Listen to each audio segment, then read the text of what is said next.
Assalamualaikum warahmatullahi wabarakatuh. Perkenalkan, nama saya Indah Listiana dengan NIM 112301500000051. Saya dari Prodi Pendidikan Ilmu Pengetahuan Sosial Universitas Islam Negeri Syarif Hidayatullah Jakarta. Di sini saya akan menjelaskan materi pendidikan akhlak mengenai syukur, yaitu teori dan praktisnya dalam pembelajaran. Bumi berputar, musim berganti, aman beredar. Allah Subhanahu wa Ta'ala sangat sayang terhadap makhluk ciptaannya. Bumi dihantarkan dengan berbagai kenikmatan. Semuanya dihikmatkan dan diperuntukkan bagi kelangsungan kehidupan manusia. Hamba yang baik dan senantiasa memelihara kedekatannya dengan Allah Subhanahu wa Ta'ala, lalu berusaha mensyukuri setiap nikmat dan karunia Allah Subhanahu wa Ta'ala, niscaya ia akan Allah beri sesuatu yang lebih bernilai dan bermanfaat, baik berupa kenikmatan dan keberkahan hidup di dunia maupun di akhirat. Sebaliknya, jika manusia menelantarkan rasa syukur kepada Allah Subhanahu wa Ta'ala, maka ia akan mencabut nikmat tersebut dan menggantikannya dengan sesuatu yang lebih buruk sebagai bentuk azab atas kufur nikmat yang telah dilakukan manusia. Kenikmatan akan senantiasa langgeng atau terus-menerus jika disyukuri. Syukur merupakan keadaan jiwa yang mendorong perbuatan seorang hamba secara konsisten untuk memanfaatkan semua sumber daya yang ada secara semaksimal mungkin dalam rangka meraih tujuan, yakni ridho dari Allah Subhanahu wa Ta'ala. Apabila seorang hamba dapat bersyukur, maka ia akan mendapatkan sumber daya tambahan yang dapat digunakan untuk meraih tujuan yang lebih besar dan lebih tinggi lagi. Kata syukur berasal dari bahasa Arab, yaitu syakara, yashkuru, syukron, dan tasyakara, yang berarti mensyukurinya, memujinya, atau berterima kasih. Bersyukur berarti berterima kasih kepada Allah Subhanahu wa Ta'ala atas segala karunia yang telah dianugerahkan. Sedangkan kata syukur secara istilah didefinisikan sebagai sebuah pengakuan seorang hamba terhadap nikmat yang telah dikaruniakan Allah Subhanahu wa Ta'ala dengan disertai dengan sikap tunduk terhadap apa yang telah diperintahkannya dan memanfaatkan segala nikmat tersebut sesuai dengan kehendak dari Allah Subhanahu wa Ta'ala. Maka dari itu, syukur dapat dipahami sebagai ucapan, sikap, maupun perilaku yang menunjukkan rasa terima kasih kepada segala nikmat yang telah Tuhan karuniakan kepada hambanya.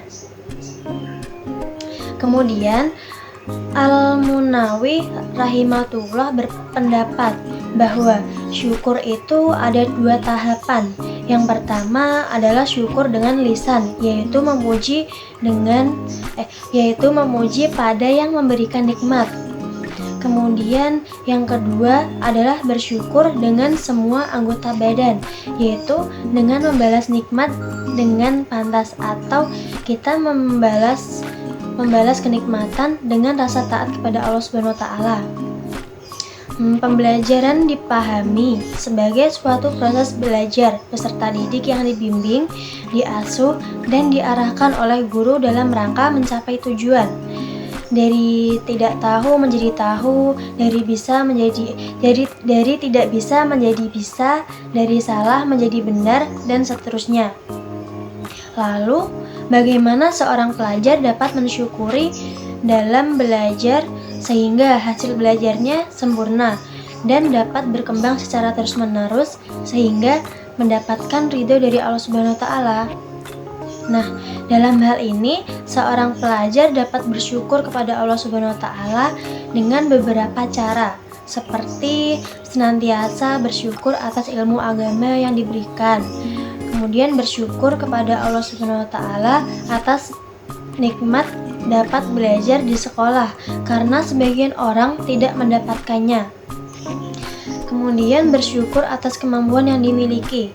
tidak menyia-nyiakan waktu belajar, selalu mengingat Allah Subhanahu wa Ta'ala dan Rasul-Nya, menghindari perbuatan yang dibenci Allah Subhanahu wa Ta'ala, kemudian senantiasa taat beribadah dan berdoa kepada Allah Subhanahu wa Ta'ala, selalu berterima kasih kepada orang lain dan mensyukuri nikmat Allah dengan hati, lisan, dan anggota tubuh.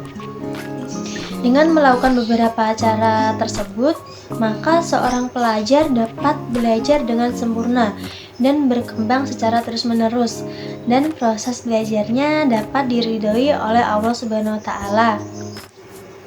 Bersyukur kepada Allah Subhanahu wa Ta'ala tidak kewajiban seorang siswa saja, melainkan seorang guru juga diwajibkan untuk mensyukuri atas segala nikmat yang telah diberikan, termasuk nikmat dapat mengajarkan ilmu pengetahuan kepada para siswanya.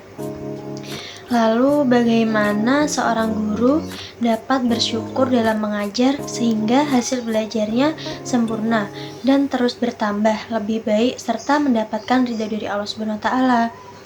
Nah, dalam hal ini seorang guru dapat bersyukur dalam mengajar dengan menghargai kesempatan untuk berbagi pengetahuan dan pengalaman dengan murid-muridnya. Dengan bersyukur, seorang guru dapat memperoleh kepuasan dalam mengajar dan memotivasi dirinya untuk terus meningkatkan kualitas pengajaran.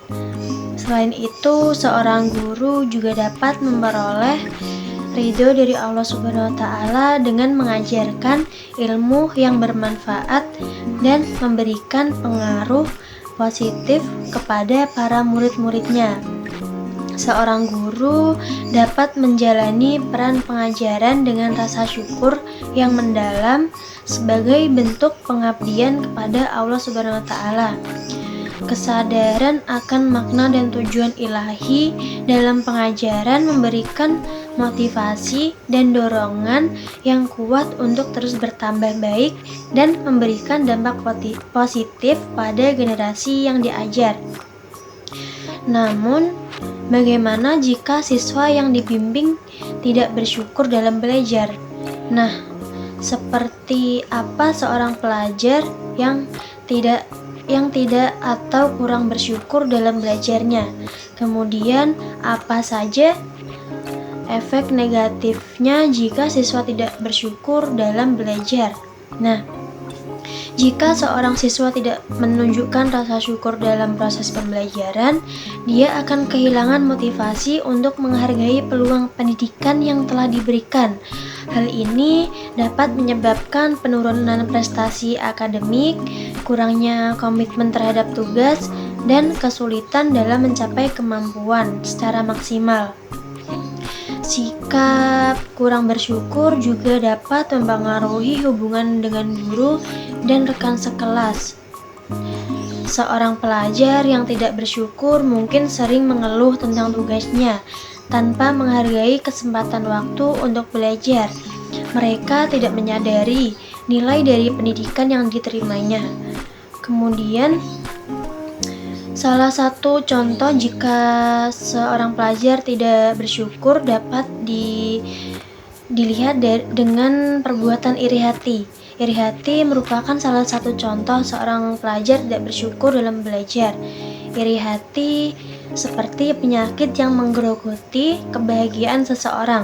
Jika iri hati menetap, akan sulit bagi kita untuk menerima orang lain untuk bahagia, seperti saat melihat teman kita yang memiliki segudang prestasi dan kepandaian yang memadai, sedangkan dari pelajarnya sendiri atau dari kita sendiri tidak dapat melakukannya, sehingga yang tidak bersyukur dengan merasa dirinya tidak lebih baik dari orang lain. Sifat tidak bersyukur dalam pembelajaran tidak terjadi pada siswa saja, melainkan seorang guru juga mungkin mengalami hal yang sama. Lalu bagaimana apabila seorang guru tidak dapat bersyukur dalam mengajar? Seperti apa contoh seorang guru yang tidak atau kurang bersyukur dalam mengajarnya? Kemudian, apa saja efek negatif dari tidak bersyukurnya guru dalam mengajar? Guru yang tidak memiliki rasa syukur di dalam hatinya akan sangat terasa berat ketika mengajar.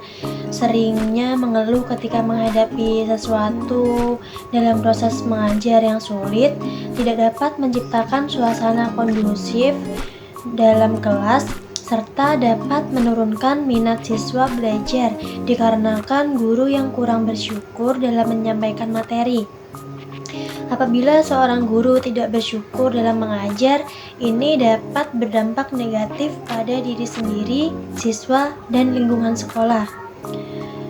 Contoh seorang guru yang tidak bersyukur dalam mengajarnya yaitu dengan adanya seorang guru yang tidak bersyukur mungkin merasa tidak puas dengan gaji atau kondisi kerja mereka. Mereka mungkin merasa bahwa pekerjaan mereka tidak dihargai atau bahwa mereka tidak mendapatkan cukup dukungan dari pihak sekolah maupun siswa. Dampak negatif jika guru tidak bersyukur dalam mengajar yaitu kurangnya motivasi.